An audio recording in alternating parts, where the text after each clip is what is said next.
Hi guys, it's a driving vlog this time. I'm behind the wheel. This might just be a continuation of the last video. I know I was talking about heart posture, as they say, or rather what it means. What is the meaning of confessing your sins before God and just being a humble person, and like just actually acknowledging that you're not a perfect being. That's really the truth behind that. But I think I was just coming on here. I was just like this. I don't know. I just wanted to record a video because I hadn't done one. I did one late last night, but before that I missed one. And I just wanted to, I guess, just talk about God for real. Like, I don't really know if I guess my testimony, not even testimony, because I grew up with Christ. So, but you know, you can be in the church and not be of the church. Like, I was just a kid. Like, at that point it was just like, I love Jesus. I know who he was. But it's different when you are conscious of going to church and what the preacher is saying, and you realizing why these people are worshiping and falling out on the ground. Before, as a kid, you're like, okay, what y'all doing? Like, why we just passed out? But so coming from that, I'm just gonna do a short one because everybody got multiple ones or things that it doesn't have to be a full life testimony, but one that is something that I'm not still, but something that was like one of the biggest things that God delivered me from was anxiety. Like,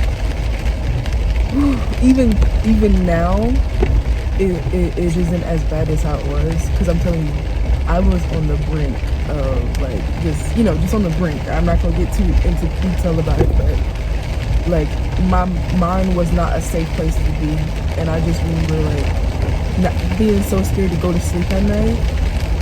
Just in general, like just the fear of just going to sleep, that I would stay up all night until the sun came up, and then eventually it's just like when I was like, okay, it's time to go to sleep at nighttime, I would literally just go to sleep calling on Jesus, and everything, Jesus in my head, and just saying it out loud, just because there's like, at some point you're not even thinking about anything, you're not even worrying about anything, like there's nothing on your mind that you're actually anxious of, you're just in this state of anxiety and fear.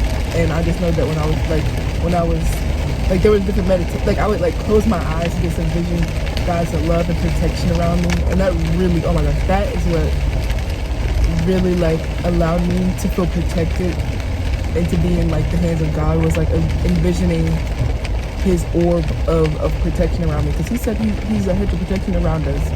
He's a column of fire, or what is it, a pillar of fire around us, our high tower.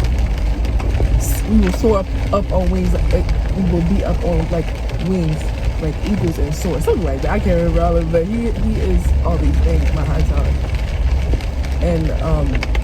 And so that's really what he was for me in that moment.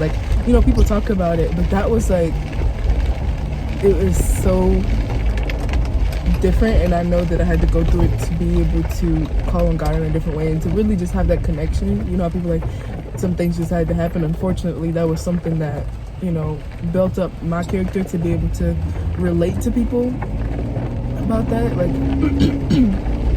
I know the time will come when I can talk to people about just the different anxieties and how he delivered me from it and how I even got into that place in the first place. But yeah, I just know God was he was with me in that time, and that's kind of, I guess I just want to come on here and talk about God in general, because I was just driving on my way to class and praying for a good midterm,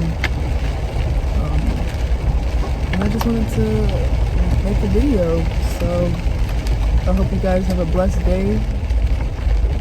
I hope that you guys can see God working in your life, even if you feel like, oh, I don't have a testimony.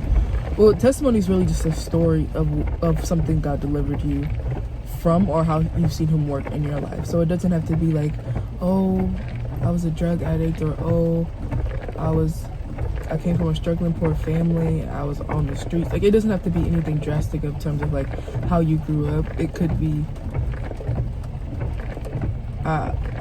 maybe one day you just start spiraling all of a sudden, but then the Lord shows you signs of himself, maybe through car tags, like car license plates, or a sign in the road, someone speaks to you, you know, like just different things where he just pours into you a new outpouring of oil, new outpouring of new life. So yeah, you don't have to compare your life to others, because I know many people, and I've heard people say this before, those who grew up in Christianity feel like they don't know what to share. But you don't have to share anything in regards to like how bad you've been through it. Like that doesn't determine whether or not you're a good Christian or how valuable your life is for God's purpose. So whether or not, my phone's sliding. So whether or not you was in the ding dong ditches, I'll just leave right there. Your voice still matters. Like you could still pour into people's lives. You could say that your testimony was that you were thankfully, you know, born into salvation, or not really born into salvation, but born into the life of Christ through your parents, and it was a generational thing. It was something that you were able to grasp onto, because in itself that is a testimony. You didn't have to have a taste of what other people had. That's in itself the covering of God. And I know sometimes people who are born into this, they're like, man, I've been in this all my life. I just want to taste the sin. I never even got to be able to be in it, so I don't even know what I'm missing out on. And so that's how some people fall into it, and I think fall into like these bad moments, or that's how people end up getting their testimony, because they tested, they put in that murky water, and it was not the living water of Christ. Yeah. So, but whether or not that's you can relate to that, you're still important. You matter. You're valuable. But don't. Lord. But yeah. All right, guys. I'm gonna sign off. See ya. Bye.